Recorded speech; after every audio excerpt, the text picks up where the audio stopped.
y ya puedes empezar a hacer la presentación. Muy Adelante. bien, claro. Pues muchísimas gracias a todos. Esta es el segundo semestre del Seminario Especial COVID-19, que es parte de una iniciativa de la UNAM, en particular a través de un proyecto de la Dirección General de Apoyo, ¿qué? De Apoyo Personal, me parece que se llama la DEGAPA, que es el proyecto IB 100-220, dedicado precisamente a la modelación matemática del COVID y todas estas cosas asociadas con la modelación que tienen que ver con los factores tanto sociológicos, epidemiológicos, económicos, que se puedan integrar para entender la dinámica de la epidemia y poder coadyuvar a su combate y su planeación estratégica. Entre las personas que nos honran realmente con los seminarios de este semestre está el doctor Gustavo Lais. Él es médico cirujano egresado de la Facultad de Medicina de la UNAM, tiene una maestría en salud pública en San Diego State.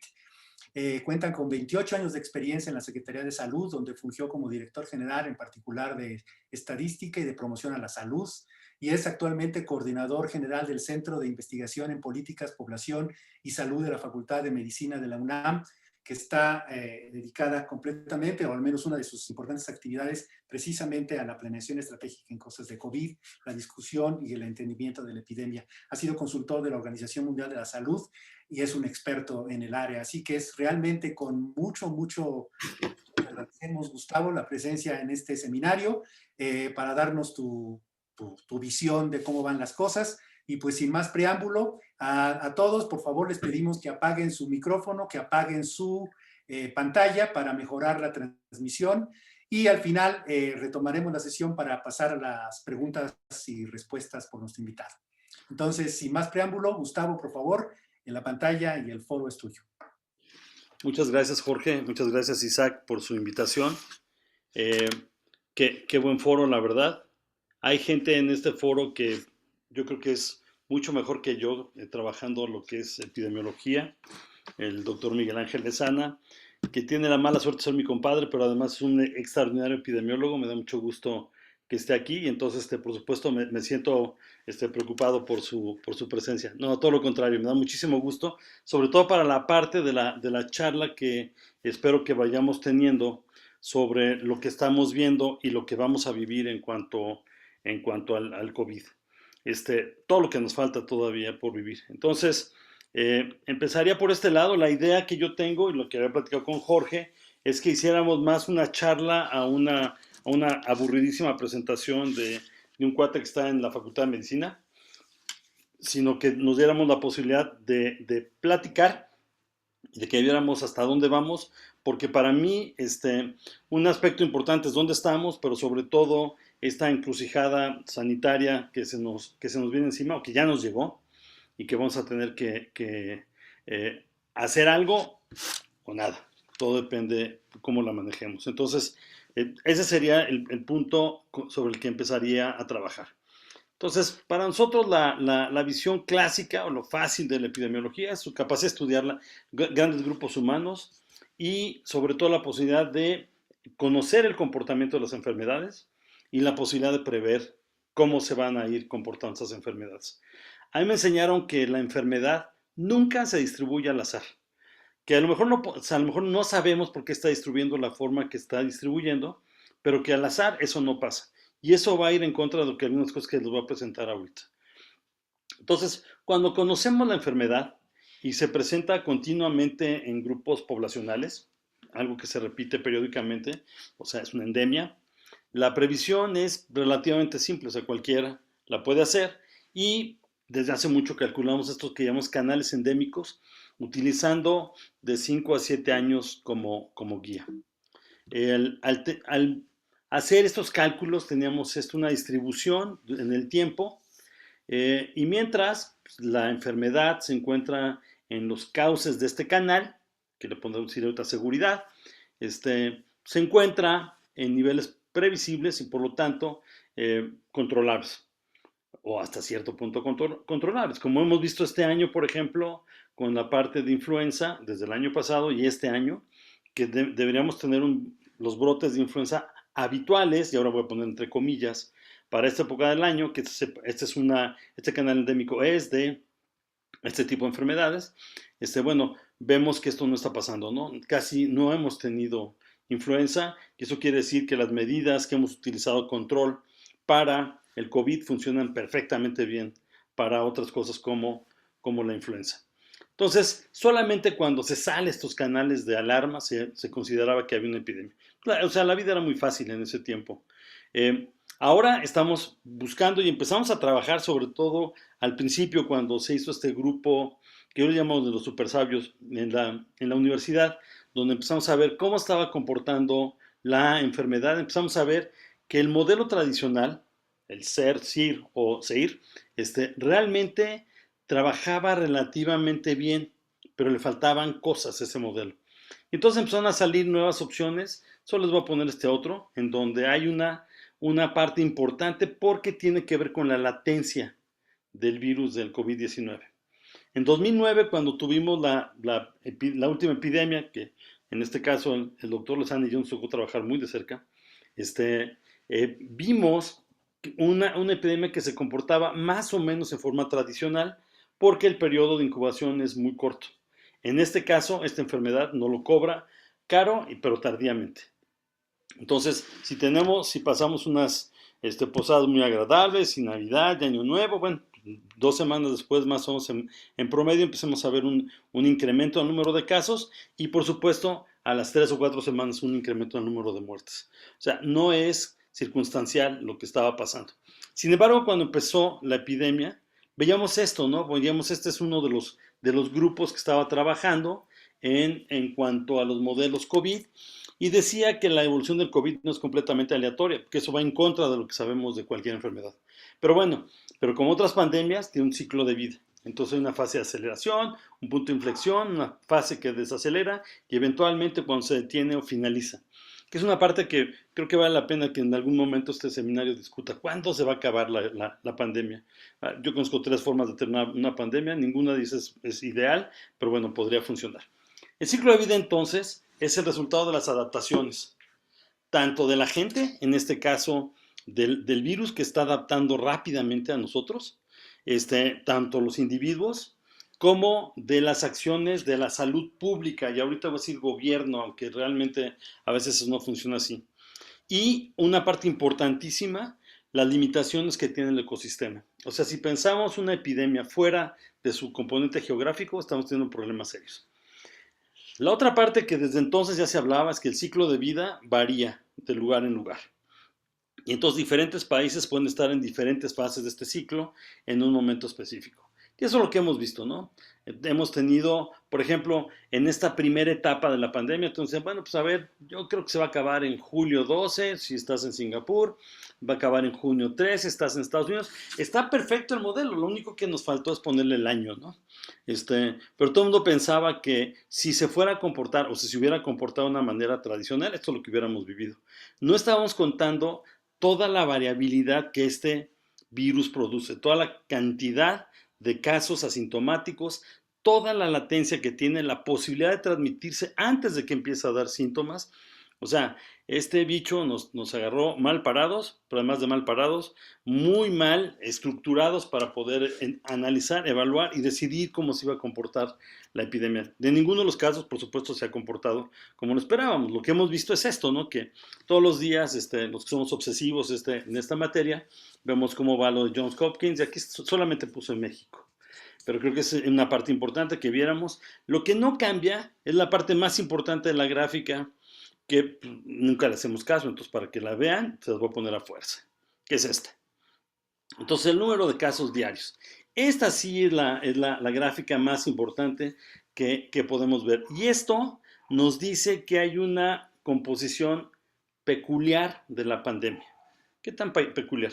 Bueno, dejen que yo me explaye en mis teorías locas. Y yo veo aquí por lo menos, cuatro brotes diferentes. Y esto puede tener que ver con la forma en que se ha comportado en sí la epidemia, en la forma que nos hemos comportado como países, pero también en la forma en que va modificándose el virus. No es un virus fácil de revisar y de conocer, y esto a mí por lo menos en última instancia, que sí que me falta por lo menos un quinto una quinta curva que la veríamos un poco más adelante. Pero conozcamos al bicho este. Es un virus grande, tiene una doble cubierta, ya todo el mundo ya lo vimos, aunque no queramos, ya lo vimos en algún lado. Tiene una proteína en membrana que es fácilmente estudiable, una proteína de envoltura bastante grande, una proteína de espiga, que es la que le da la característica de ser coronavirus, y una nucleocápsula donde está intrincado el RNA del genoma. Esta es una peculiaridad del virus porque tiene muy poquitos puntos de proteína de espiga.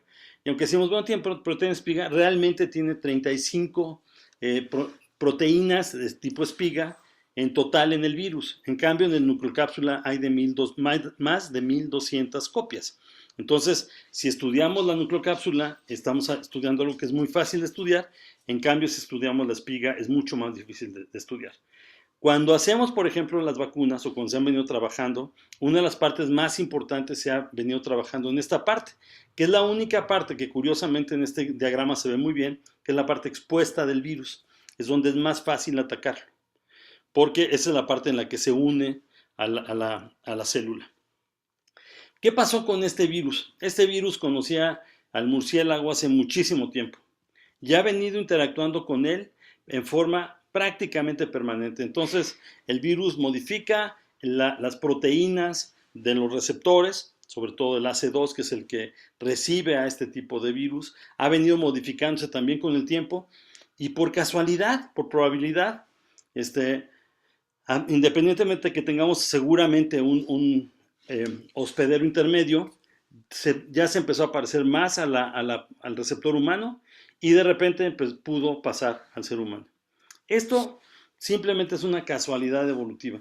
Con el murciélago seguramente tenía ya cientos de años compartiendo el espacio y en este proceso adaptativo. Con el humano ha sido mucho más rápido, pero parece que habemos mucho más humanos que murciélagos. Entonces hay una mayor posibilidad de que haya este tipo de interacción. Además, algo muy curioso que está pasando, y prometo que es la última gráfica que voy a poner de este tipo, es que esta parte de la proteína de la espiga, de la espícula, es una proteína peculiar. Primero porque es un trímero, son 3 proteínas que están unidas a un tallo y estas proteínas además han aprendido a hacer cosas. O sea, porque bueno, el virus se va modificando conforme ingresa a cualquier organismo y si el humano lo mantiene suficiente tiempo dentro de su organismo, el virus se va a ir modificando para facilitar la forma en que se enlaza con las células del hombre. Entonces, este virus se une a través de este receptor de dominio de unión, que es RBD, que si son suficientemente jóvenes, para ustedes RBD significa rebelde, pero para los virólogos quiere decir el receptor del dominio de unión. Y reconoce específicamente a esta enzima, la convertidora de angiotensina 2, que es una enzima muy importante porque es la que sirve para regular algunos efectos en nuestro organismo, sobre todo en los momentos de angustia. Se utiliza mucho y eso es lo que lo libera. Y esta proteína aprendió a hacer algo que no pensamos que pudiera hacer. La primera es que cuando se va a unir a la célula, se pone en posición vertical o de pie. Con esto se une al receptor. Y si no, se acuesta. Esta mugrosa proteína acostada sirve para lograr lo que llaman evasión inmunológica. Y esto ha ocurrido ya en algunos lugares.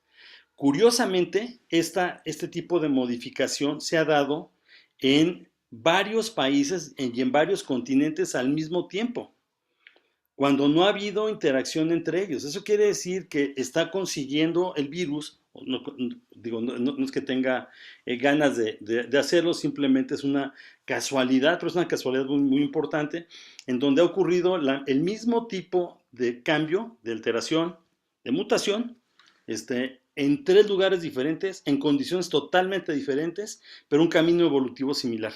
Esas son malas noticias para el ser humano. Y entonces tenemos arriba, en la parte superior, donde se dice, es Sudáfrica, son el tipo de cepas que está manejando más Sudáfrica. En medio, casi en la parte roja, la cepa brasileña, y en la parte más baja es la de Inglaterra. Y muy pronto tendremos la cepa mexicana que va por ahí. Claro que todo el mundo dice, es que no es mexicana. A lo mejor no, pero si los encuentras en México, es mexicano. Y creo que es una parte bien importante. Entonces, si pueden ver, hay una cantidad de estirpes virales notables. Y esta cantidad de estirpes tiene que ver mucho con la capacidad que ha tenido para modificarse. A pesar de ser un virus grande y que tiene bastante control sobre sus cambios, el interactuar con otra especie, como el ser humano, los va modificando. Entonces no se recupera inmediatamente o no recuperamos exactamente el mismo tipo de virus cada vez que esto ocurre. Lo que estamos viendo es entonces que hay una diferenciación probablemente cada vez que entra en contacto con alguien. Sin embargo, ninguna de ellas o la mayor parte de estos cambios son poco relevantes y no importan en su momento. Sin embargo, si vemos cómo se estaban moviendo las estirpes o las cepas circulantes del virus, podemos ver dos cosas que son muy interesantes. Primero es que al principio teníamos unas cepas, las del 2019, A y B, que estaban y que dominaron durante mucho tiempo la transmisión en casi todo el mundo. Estas fueron las que se distribuyeron inicialmente y después empezaron a ver estas mutaciones. Las mutaciones es un proceso natural para todos y también lo es para el virus. Nada más que ellos en forma acelerada. Eso es lo que estamos viendo. Y entonces si vemos la segunda parte de la gráfica, vemos dos cosas que a mí me preocupan muchísimo. La primera es que cuando teníamos el 20A y B dominando, es una posibilidad muy buena de que lo contuviéramos y que lo conociéramos. Prácticamente todas las vacunas se hicieron sobre el 20A y 20B. Y ahora estamos viendo que empieza a cambiar los colores. Y en un ambiente de alta competencia entre virus, porque además los virus compiten entre ellos por el huésped, las cepas que están en naranja y rojo ya ocupan más del 28% de los casos en el mundo, que aquí se pueden ver en esta parte, y creo que es una parte que es bien importante. Si me conocen saben que me encanta rayar las gráficas, y luego nunca me salen bien, pero bueno, aquí se ve más o menos 28%, aquí ya estamos en esta parte. O sea, realmente tenemos un problema, porque ellas han estado creciendo y modificándose conforme avanzan, y en un ambiente de competencia con otras cepas. Esto los hace mucho más peligrosos. La segunda parte es esta encrucijada. Y esto creo que además ahí creo que vamos a aportar una charla muy interesante. Yo dejaría 4 preguntas. Lo primero es que, ¿qué tanto los mexicanos hemos estado teniendo contacto con el COVID o hemos tenido COVID-19? Entonces, dejaría algunas consideraciones. La primera es la definición de caso.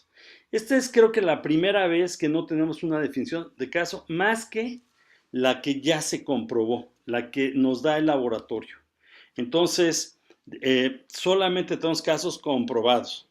Eso tiene sus ventajas porque sabemos que efectivamente todos son casos COVID. Si tenemos 2 millones en México, todos tienen un diagnóstico que se hizo por laboratorio.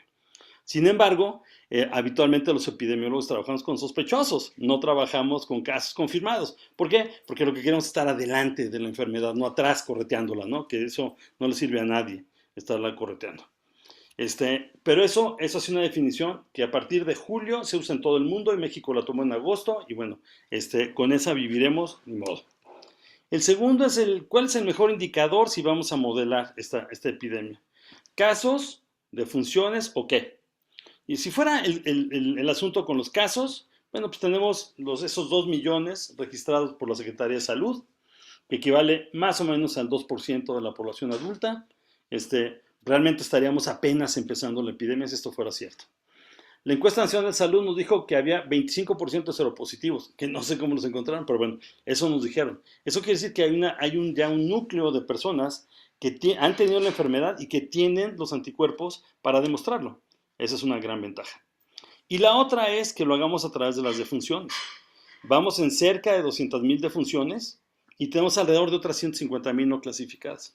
Eso nos daría, si pensamos que estamos cerca del 1% de mortalidad, de que 35% de la población ya pasó por COVID. A mí me parece que en este caso, la definición que podemos tener sobre las defunciones puede ser mucho más acertada si pensamos en esta parte, en defunciones, que si pensamos en casos. La segunda pregunta es, ¿cuánto dura la inmunidad? Esto hemos tenido todo tipo de información, buena, mala, regular y pésima. casi toda pésima. Algunos casos, que además son los que están en la prensa, están en los medios, que es una minoría, no quieren prácticamente inmunidad, pueden tener 1, 2 o 3, y algunos casos que nosotros hemos seguido ya, sobre todo en médicos, pueden tener 2 o 3 veces IgMs elevadas, quiere decir que hay otra nueva infección, ya no se vuelve clínica, pero sí se puede tener diferentes infecciones. Que eso puede hablar de nuevas cepas o puede hablar de que no se obtuvo inmunidad suficiente para el virus. Sin embargo, la mayoría de la gente tiene inmunidad que se sostiene durante un tiempo relativamente largo, por lo menos 8 meses, y conforme avancemos en la epidemia, algunos seguiremos viendo que siguen teniendo inmunidad que va a ser ya duradera. Entonces, ese sería el segundo gran punto que tenemos que definir, porque va a contestar mucho lo que sigue. Y el tercero la tercera opción, la otra parte de la balanza es las vacunas, las vacunas. Entonces ayer nos decían que estamos registrando ya por fin cerca de 2 millones de dosis de primera vez, que también otra vez solamente representan más o menos el 2% de la población adulta de este país, lo cual pues es muy poquito, ¿no? O sea, no nos alcanza para bloquear la enfermedad de ninguna manera con tan poca gente vacunada. Esto ocurre al tiempo que estamos viendo estas nuevas cepas, que es la cuarta pregunta. Entonces ya vimos lo que pasó en Inglaterra, ya vimos lo que pasó en Sudáfrica, ya vimos lo que pasó en Brasil, en donde todos reportaron un incremento inusual en el número de casos de COVID. Y aquí tienen las gráficas de cada uno de estos países. Por ejemplo, vimos un caso que a mí me parece espectacularmente bueno, el de la India, que está en rojo, que es el que sube rápidamente y después baja igualmente rápido. Sí se está comportando como una epidemia prácticamente punto común, lo cual da mucho gusto. Sin embargo, vemos los demás que no se parecen a eso. Inglaterra en azul, pueden ver cómo ya había bajado y de repente, ¡pum!, encontraron su nueva cepa y esta nueva cepa está teniendo características especiales. Lo que es esperanzador es que ha venido bajando significativamente. No así el caso de Brasil, donde el caso de Brasil se mantiene más o menos alto. Entonces, eso nos deja más preguntas que respuestas, pero bueno, es por la temporada invernal, es por las fiestas. ¿Qué pasa con la cepa de México? O sea, ¿realmente vamos a tener un incremento de casos o no? Y además hay otra consideración, que además estamos usando múltiples vacunas, ya vamos por la tercera o la cuarta, y estas múltiples vacunas tienen diferente nivel de protección que le brindan a la población. Bueno, ¿estas vacunas van a seleccionar supercepas o no? Esa es la siguiente pregunta. ¿Por qué? Porque estamos a punto de entrar a un periodo bien importante, a las vacaciones de México. Hoy en la mañana tenemos una reunión con la parte de turismo y nos decían, es que son las vacaciones más importantes que hay en México, es Semana Santa y en la Semana de Pascua. Bueno, pues mala suerte, porque si la gente se mueve, vamos a tener un problema creciente otra vez.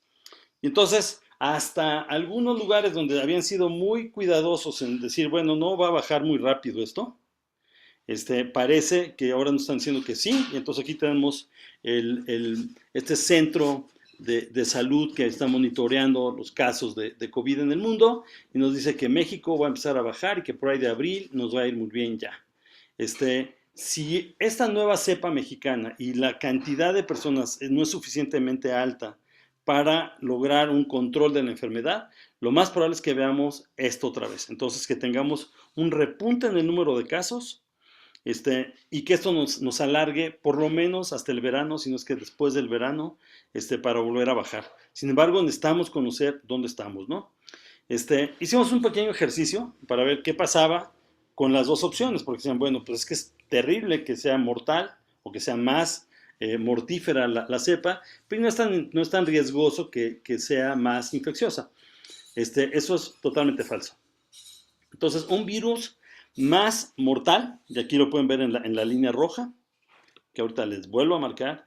Les digo que no entiendo yo que no debería hacer estas cosas. Aquí la vemos, como por supuesto incrementa 50% la mortalidad en comparación a esta parte, a la cepa original.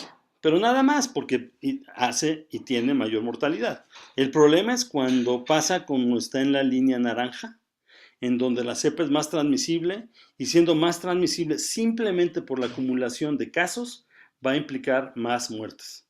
¿Qué pasa si juntamos las dos? Bueno, el escenario es desastroso. Una cepa 50% más transmisible y 30% más letal nos va a dar una situación realmente de espanto. Espero que eso no ocurra, pero siempre es un riesgo al que vamos a enfrentarnos. Entonces, tener una cepa que es más transmisible son malas noticias de cualquier manera. Entonces, para finalizar, yo les diría, la respuesta a estas interrogantes se va a dar, independientemente de que hagamos algo como país o que no hagamos nada. O sea, va a pasar lo que va a pasar. Esto es como una respuesta a lo que ya alguna vez dijo el subsecretario, pero bueno, no voy a meter en esas honduras todavía. El tipo de respuesta y el riesgo que implica la salud van a ser la gran diferencia entre lo que hagamos o lo que dejemos de hacer.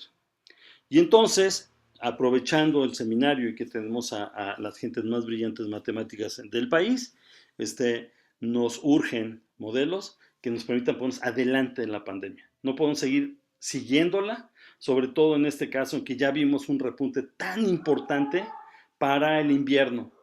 Ahora necesitamos asegurar que lo que siga es que estemos adelante, podamos prever y podamos hacer algo al respecto. Y estamos a 2 semanas de Semana Santa. Entonces, se les agradecerá sus comentarios y la plática que podamos tener. Muchas gracias. Muchas gracias, Gustavo. Realmente, habíamos platicado comentaste al principio que íbamos a tratar de establecer una especie de diálogo aquí de opinión respecto a esta cosa, hasta problema más que cosa, este problema que tenemos encima.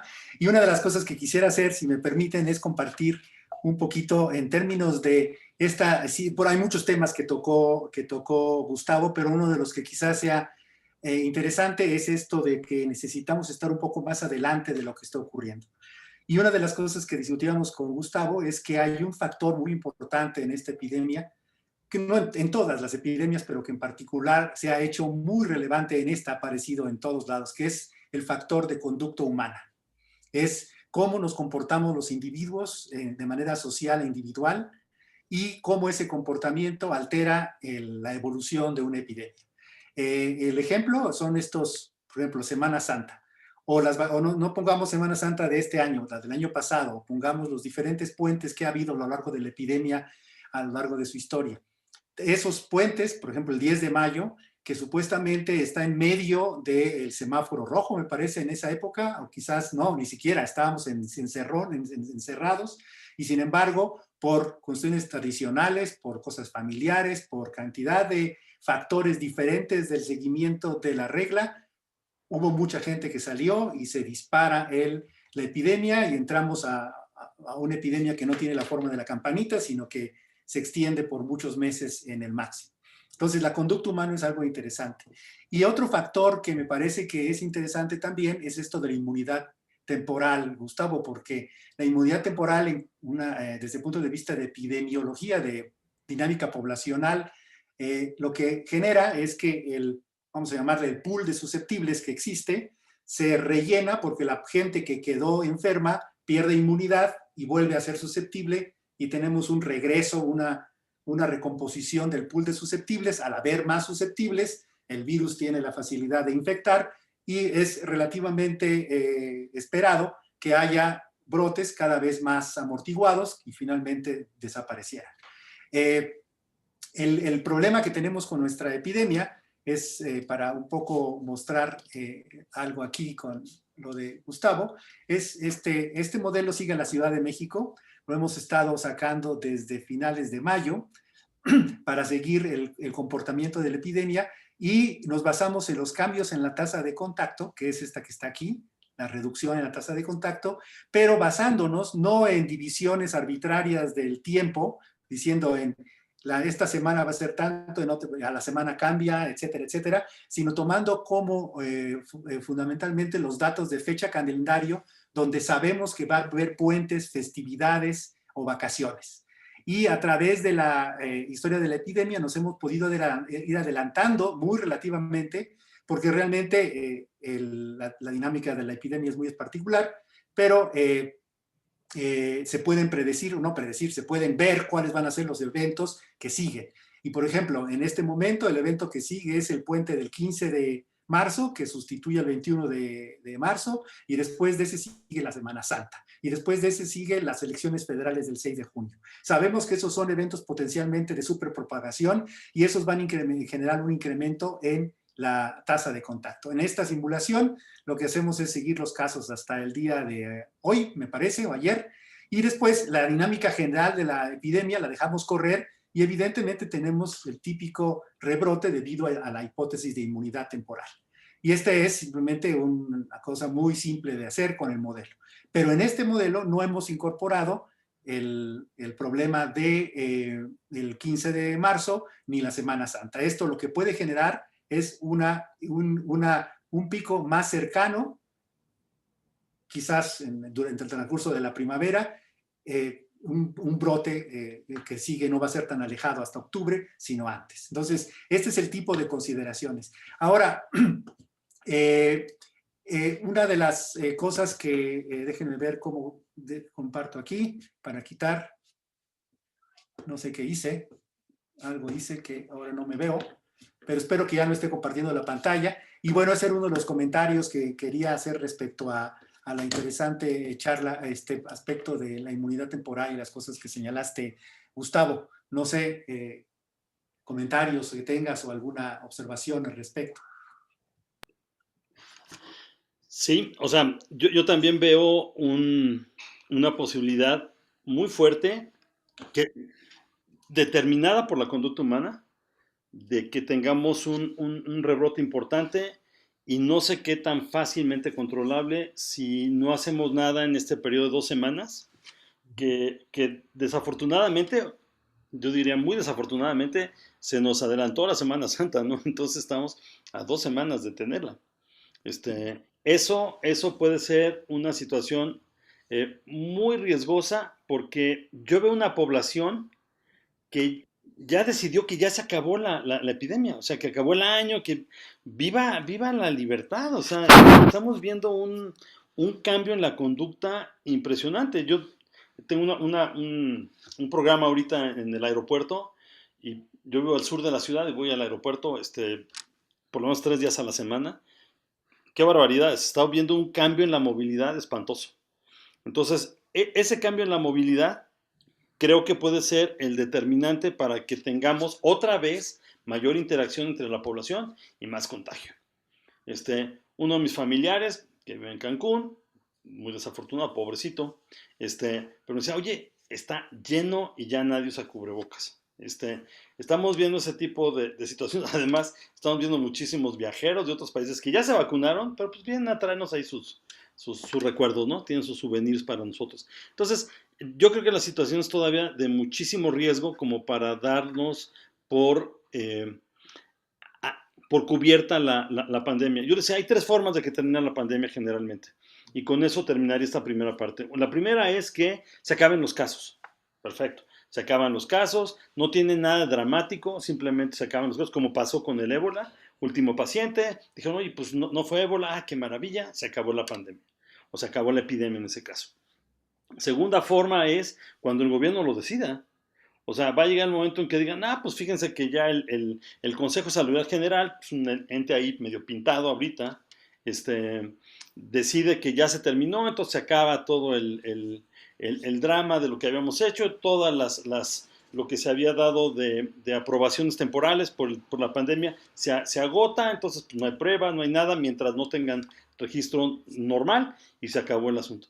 La tercera es la social, que la población decida que ya se acabó la pandemia, que somos de León, Guanajuato y que la vida no vale nada y que, pues bueno, pasará lo que pase, ¿no? O sea, estamos viendo mil defunciones diarias, es una bestialidad de defunciones y la gente ha estado decidiendo que ya se terminó. Entonces, viene Semana Santa y viene ese tipo de problemas. Y es cierto, nosotros estamos ya trabajando con el Instituto Nacional Electoral porque ya contrataron 30,000 gentes que van a estar rondando por el país, capacitando a la gente de las casillas. Toda la capacitación se va a hacer a distancia, lo cual es una muy buena señal. El problema es que eso ocurre nada más para los funcionarios de casilla. Los funcionarios de los partidos, que son 4, 5 o 6 veces más, no, va a ser personal. Va a ser en vivo. Eso implica por lo menos tener 180 o 200,000 gentes en contacto continuo en diferentes lugares del país, desde probablemente abril hasta las elecciones. Entonces, no va a ser un proceso fácil el electoral, y no les han autorizado a hacer gran cosa. Dijimos, pues hagamos pruebas por lo menos para ver quién está enfermo, quién no. No tienen recursos para hacerlo. Entonces, no es un proceso que se vea venir fácil. Veremos. Y vamos a verlo. Otro aspecto interesante de tu plática fue esta situación en donde cuáles son los mejores métricas para ver cómo evoluciona la epidemia. Incidencia, defunciones, y la otra era casos reportados, defunciones, me parece fundamentalmente, ¿no? Entonces, y esto es interesante dada la historia de nuestra epidemia, y voy a mostrarte aquí otro caso. Este es Querétaro. Este es utilizando un modelo estadístico, no de ecuaciones diferenciales como antes, y pues esto que está aquí abajo, estoy mostrando son las defunciones, y se ajusta la curva a las defunciones, se toman los casos, y con eso se ajustan los casos reportados, y con esas dos cosas se puede hacer una estimación de los casos que realmente podemos observar, suponiendo que tenemos una buena apreciación de cuál es la relación de sintomáticos y asintomáticos, que es, como señalaste en tu charla, algo realmente difícil de hacer. El punto aquí es que si nos vamos a la Ciudad de México, ese es el país, creo que está aquí, ¿dónde está la Ciudad de México? Esta es la Ciudad de México. La Ciudad de México. Esta es el ajuste de defunciones, de los casos de defunciones reportadas oficialmente. Sin embargo, como señalaste en tu presentación, la mortalidad es un buen indicador de cómo va la epidemia. Y este modelo hace precisamente esa hipótesis. Y entonces, el número de casos esperado en el país durante el transcurso de la epidemia es esta curvita azul. Y podemos ver que al principio de la epidemia, muy cerca de donde fue el primer máximo que tuvimos, la mortalidad, que como observas aquí, se observa aquí abajo, tiene un pico, no se observa en la incidencia. Y la pregunta es, ¿por qué? Hay muchas explicaciones. Quizás la más sensata es que al principio de la epidemia, mucha de la gente que moría en la Ciudad de México no era de la Ciudad de México, pero en ese principio se reportaba en la Ciudad de México, y por lo tanto tenemos un exceso de muertes reportadas que influye en la dinámica de la enfermedad y por lo tanto nos distorsiona un tanto cuanto el ajuste de los casos reportados. Esto es con respecto a la mortalidad. Y después, lo que podemos hacer es esto que muestro aquí, que no sé si será suficientemente grande, y aquí viene la siguiente pregunta que me gustaría hacerte, o comentario más que pregunta, es lo siguiente. Ustedes estamos familiarizados con el número reproductivo instantáneo, pero el número reproductivo instantáneo que usamos para el semáforo es el que está basado en los casos reportados. Y ese número reproductivo sigue la dinámica de los casos reportados.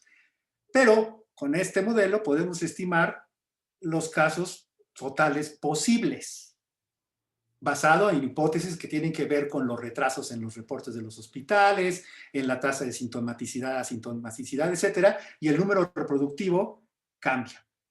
De hecho, ahorita este es el peor de los casos posibles, este es el mejor de los casos posibles. El punto es que el peor de los casos posibles se basa en ciertas estimaciones interesantes de las probabilidades de donde están, a ver, aquí está, de varios tiempos. Aquí un ejemplo, por ejemplo. Es muy importante para la dinámica de la epidemia el tiempo que ocurre entre la aparición de síntomas y la aparición de síntomas severos. Es muy importante el tiempo que ocurre entre los síntomas severos y las defunciones. Se puede calcular la probabilidad de fallecer, dado que eres sintomático, la probabilidad de fallecer, dado que eres sintomático severo. Y aquí hay varias estimaciones de esas distribuciones empíricas sacadas de los datos públicos para el país, Ciudad de México, Oaxaca, Querétaro. Y con esas se hacen las estimaciones. Entonces, no sé, Gustavo, quizás sería interesante conocer tu opinión respecto a la calidad de los datos presente en la base de datos que tenemos disponible abierta. Sabemos que es limitada, no esperamos el mejor de los datos, pero desde el punto de vista de esa fuente de información que tenemos para hacer cualquier tipo de proyección, pues es importante saber desde la perspectiva quizás más epidemiológica los asegúnes, los detalles, las consideraciones que hay que tomar usando este tipo de datos para hacer precisamente las estimaciones que nos señalabas en la plática, que me parece totalmente coherente. Es necesario tomar en cuenta no nada más casos reportados, como estamos haciendo ahora, ocupación hospitalaria, sino tomar en cuenta de alguna manera las defunciones, pero no como un índice aparte, sino integrado para dar cuenta de la dinámica real de la enfermedad. Ahí, digo, en el grupo hay gente que conoce muy bien lo que pasa, sobre todo en la parte de mortalidad. O sea, el doctor Lezana y yo fuimos directores de estadística, él fue director antes que yo y después que yo, o sea que realmente viví rodeado de él durante un tiempo. Creo que ese es un punto importantísimo, en el que la mortalidad refleja en mucho la calidad de la información que generamos. La calidad de la información que generamos depende también de la capacidad de nuestra gente para identificar correctamente las causas de muerte. Y poco a poco hemos ido perdiendo como país la capacidad para hacerlo. Poco a poco no. La verdad es que bastante rápido, pero es un problema serio. Entonces, ahí tenemos un problema en calidad de información. La segunda es que aunque se hacen los reportes, toma tiempo entre que el sistema de información epidemiológica nos da un informe y el sistema de información estadística. Son sistemas diferentes y son para cosas diferentes. El epidemiológico es para dar una información rápida, lo más adecuada posible, esperemos, veraz, etcétera, etcétera. O sea, esa es su función. El estadístico no, el estadístico está ahí para darme la información más precisa, de mejor calidad. Entonces, vamos, yo tengo que esperar al estadístico para que me diga exactamente qué está pasando. Me parece que el número que tenemos ahorita en el exceso de mortalidad, que es muy notable, que lo vivimos desde que la predicción en el número de casos que íbamos a tener o de muertes que íbamos a tener es bien importante porque cada año se produce una cierta cantidad de actas de defunción, certificados, y lo superamos, pero bestialmente, 300,000, 400,000, una cosa así, espeluznante. Eso quiere decir que ahí hay una asociación seguro con COVID, ya sea directa por enfermedad o por que está asociado a COVID. Entonces, esa sería, yo creo que el mejor estimador que podríamos tener en este momento. Porque, repito, caso, solamente estamos usando la definición de caso confirmado, que es la que me da el laboratorio. Esa es la menos importante para la epidemiología, pero la más importante si voy a usarlo para fines políticos. Yo no sé por qué la OMS se fue por la vía más fácil, sin embargo, todos estamos reportando eso. Entonces, los cientos de millones de casos que lleva el mundo, todos son reportados. Si alguien no tiene la capacidad para hacer pruebas diagnósticas, no puede reportar, porque no puede confirmar los casos. Y eso es una forma muy, muy fácil de echarlo a perder. Entonces, la respuesta sería, me parece a mí que es mucho más convincente hacer la estimación sobre la base de mortalidad que sobre la base de la morbilidad. La incidencia no depende nada más de lo que sabemos. Y el otro punto antes de dejar la palabra es, nuestros médicos, el personal de salud ya aprendió. Entonces, para bien o para mal, hay una mucho mejor capacidad en el sistema de salud ahorita para tratar COVID que lo que teníamos el año pasado. Eso debería reflejarse automáticamente en la mortalidad. Dejamos de hacer tonterías, dejamos de darles medicamentos que no servían para nada, pero pues, que parecía que como como el señor Trump decía que eran buenos, pues los usábamos, ¿no? Y cosas de este tipo. Eso ya dejó de pasar. Empezamos a ver que hay mejores cosas por hacer con nuestros pacientes. Ese tipo de experiencia que costó cientos, miles de vidas de los profesionales de la salud, así nos costó, pero así ya se tiene. Entonces, deberíamos estar viendo una disminución en el número de muertes, por lo menos proporcionales. Si no la estamos viendo es que o no estamos viendo los casos o nuestra gente de plano no entiende. Y yo creo que eso no puede ser el caso, ¿no? Entonces, dejaría también abierta esta parte para decir algo no cuadra en este esquemita que estamos viendo. Bueno, pues muchísimas gracias, Gustavo. Yo creo que el tiempo estamos ya muy justos y yo nada más te invitaría a alguna reflexión final respecto a cómo ves la perspectiva de la epidemia y en particular si tienes alguna perspectiva respecto a la utilidad de los modelos matemáticos al respecto. No, bueno, absolutamente. O sea, creo que esa es una parte bien importante. Pero, ¿sabes qué, Jorge? Voy a hacer algo que no debería, pero me parece que es lo justo. Sí, sí. Doctor Lezana, tienes 3 minutos. Viene. Adelante, adelante, adelante, doctor. Su micrófono está apagado. Sí, ya, creo que ya está. Gracias. Bueno, gracias por la invitación, muy interesante todo lo que se ha manejado. Yo creo que tenemos que partir de 2 premisas. La primera es, uno no puede vencer al enemigo si no lo conoce. Y todavía estamos aprendiendo mucho sobre este nuevo virus. Hay mucho que nos falta por aprender y mientras no aceleremos la investigación para aprender más sobre este virus, va a ser muy difícil que lo podamos combatir. La segunda premisa es que esta es una pandemia que no se parece a ninguna otra que haya sufrido la humanidad anteriormente. No se parece a lo que sucedió con sus primos hermanos, el SARS, el MERS, no se parece a ébola, no se parece al VIH, no se parece a la influenza, no se parece a la peste, no se parece a nada. Y es por esta enorme capacidad que tiene el virus de adaptación y a ir generando esto que algunos les llaman variantes, otros les llaman linajes distintos. Entonces, ese es el gran reto. Ese es el gran reto. Tenemos que aprender más del virus, tenemos que estudiarlo mejor y con base en eso poner las intervenciones correctas. El tema de la conducta de los seres humanos es fundamental. O sea, sí hay un problema muy serio en donde estamos dándole facilidades al virus para que se transmita y para que vaya mutando, lo cual es muy grave, porque se ha olvidado en México y yo creo que en muchos países del mundo de un tema fundamental en la salud pública que se llama comunicación de riesgos y que Gustavo conoce muy bien. No hemos sabido, por lo menos en la experiencia de México, mi opinión es que no se ha sabido hacer una buena comunicación de riesgos. Y luego, ¿qué sigue al futuro? Yo sí creo que hay que reorientar la política de desarrollo de vacunas. El tener muchas vacunas de distintos tipos no garantiza el éxito de un programa de control de la pandemia. Necesitamos analizar mejor el tema de las vacunas. Y por lo menos diría yo en 2 sentidos. Que yo, si estuviera en mis manos, es a lo que le apostaría de investigación y desarrollo para los próximos meses en materia de vacunas.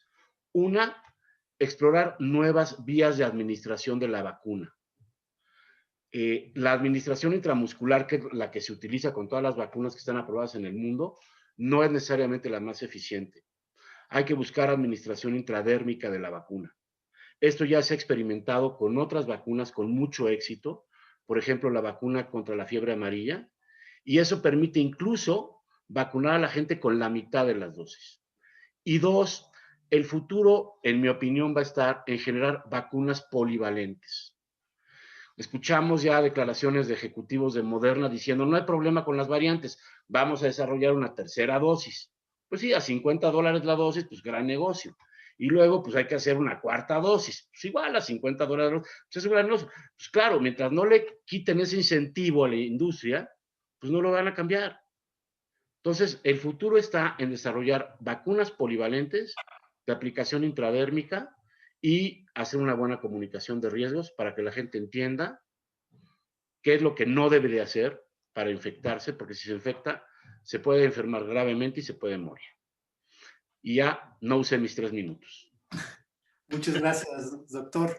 Oye, pues, nada más para acabar con este mismo punto, mi gran preocupación y lo que quedó del seminario pasado, que por cierto no fue el doctor Lezana, pero bueno, le podemos tache ya, es esta posibilidad que es terrorífica de que al tener vacunas diferentes que actúan en diferentes lugares, podamos o vayamos seleccionando las nuevas cepas y que vayan a ser todavía como dirían en mi pueblo, más peores. Espero que eso no ocurra, pero el riesgo está ahí, ¿no? Entonces, dejar esa semillita de duda, y para mí es terrorífica, porque sería lo peor que nos podía pasar. Y ciertamente, o sea, Moderna nos hará la quinta y sexta dosis, o nos vacunarán cada año, ¿no? Es padrísimo, pues al fin que no cuesta nada. Sí. Gracias. Sí, bueno, muchas gracias al doctor Gustavo Laiz, al doctor Miguel Ángel Lezana por su intervención. Isaac, pasamos a las preguntas del público. Sí, por favor. Entonces, colegas, si Ok. alguien tiene alguna pregunta, hay dos opciones. O bien activáis los micrófonos y habláis directamente, o bien levantáis la mano, una manita a través del chat, o directamente escribís en el chat y yo puedo leer la pregunta. ¿Alguien tiene alguna pregunta?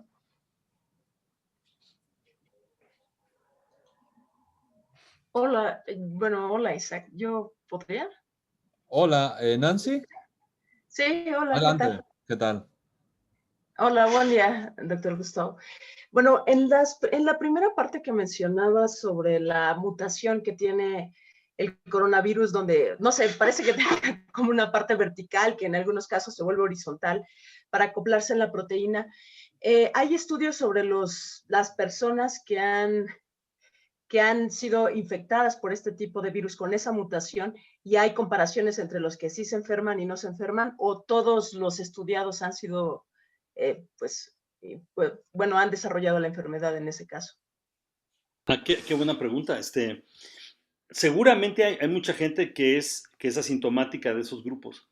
Sin embargo, lo que sí hemos visto es que la dosis que reciben infectiva es muchísimo más alta, o sea, tienen mayores concentraciones del virus, lo cual no quiere decir que sean sintomáticos por eso, pero es más probable que sean sintomáticos. Y la otra parte es que este cambio en la posición rebelde, RBD, tiene mucho que ver con la capacidad que tiene para infectar. O sea, esta proteína habitualmente viene en posición horizontal y entonces el sistema inmune no la reconoce tan fácilmente porque viene el trímero, está todo pegado. Pues. Imagínate que de repente se levanta para unirse y al levantarse, entonces ya es más susceptible a que lo identifique nuestro sistema inmune, pero se levanta nada más para unirse a la célula, lo cual, digo, biológicamente es una maravilla. Epidemiológicamente es una desgracia.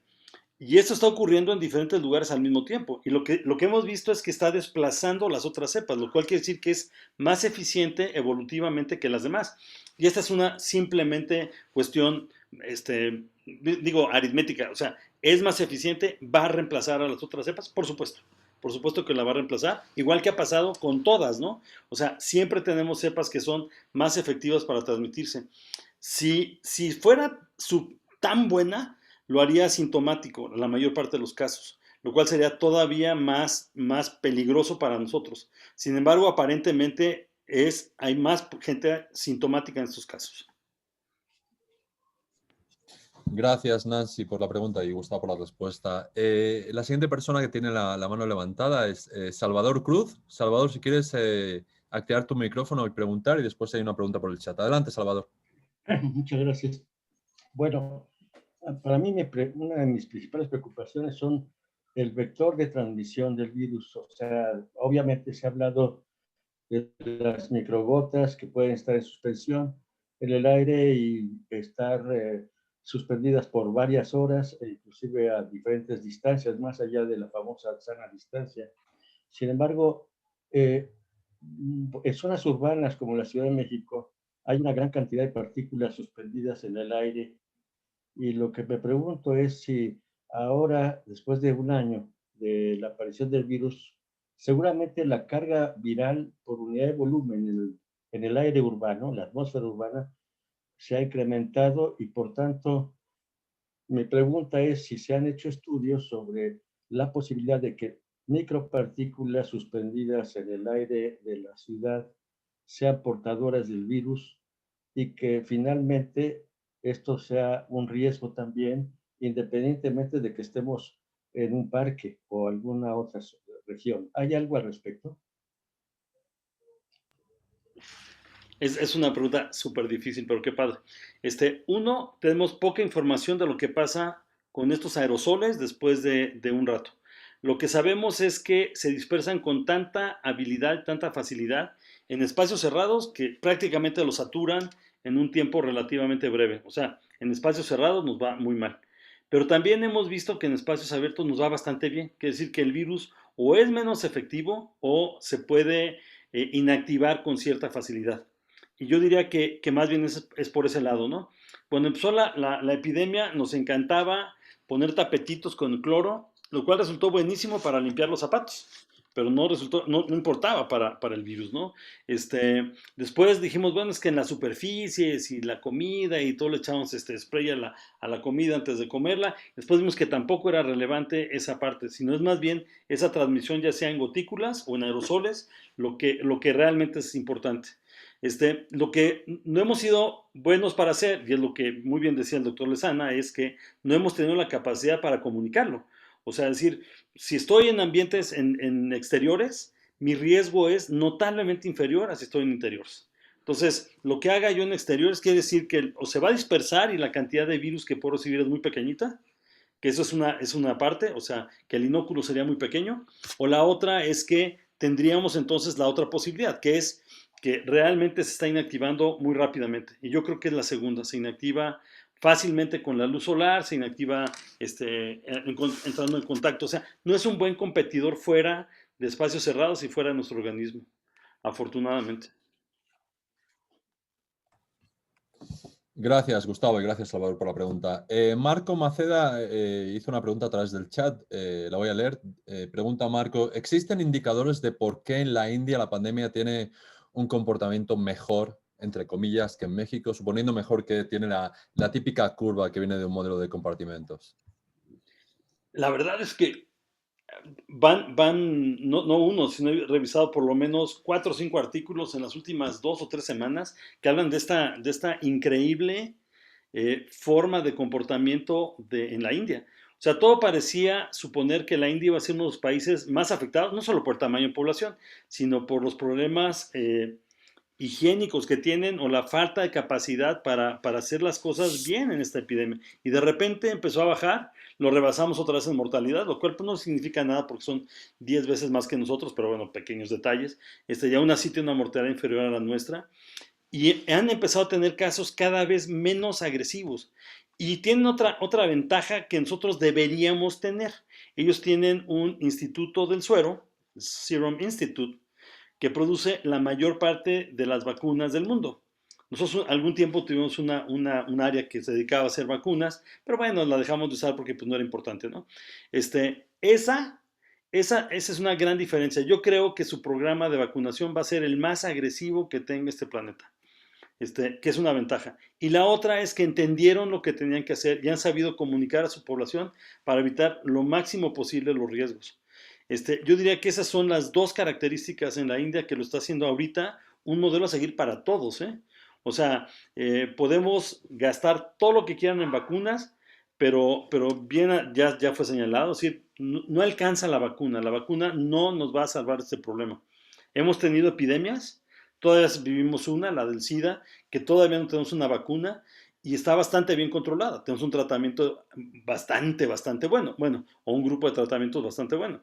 Si conseguimos eso, podemos controlar esta enfermedad. Si no conseguimos el tratamiento, nos brincamos de la prevención a la vacuna y no tenemos tratamientos en medio. Creo que sería la otra parte. Y en la India se están manejando con mucho cuidado todos los protocolos de atención a enfermos. Pero sobre todo, están haciendo muy buenos protocolos de atención a sanos. Qué mejor. Fantástico, muchas gracias. ¿Alguna otra pregunta, colegas? Ya sabes que hay varias opciones, o bien activáis el micrófono, preguntáis directamente a Gustavo, o escribís en el chat, o si no, creo que si no hay más preguntas, Jorge, lo dejamos aquí por hoy. Tienes el micrófono apagado, Jorge. Agradecemos muchísimo a nuestros invitados, a Gustavo, al doctor Lezana, a todos los asistentes, y pues los invitamos. Este seminario se lleva cada 15 días. Nuestra próxima charla es, no sé si tengas la lista por ahí, Isaac, pero tratamos de distribuirlo en lo largo del globo, así que en cualquier caso está en la información del seminario, y pues si no hay más, Les agradecemos muchísimo su atención. Gracias a todos. Gracias, Gustavo, por la fantástica charla. Un placer. luego. Cuídense. Dios. Todos. Cuídense. Hasta luego. No salgan. Sí. Gracias. Cuidado esta Semana Santa, cuidado. Cuidado con la Semana Santa. Hasta luego. Hasta luego.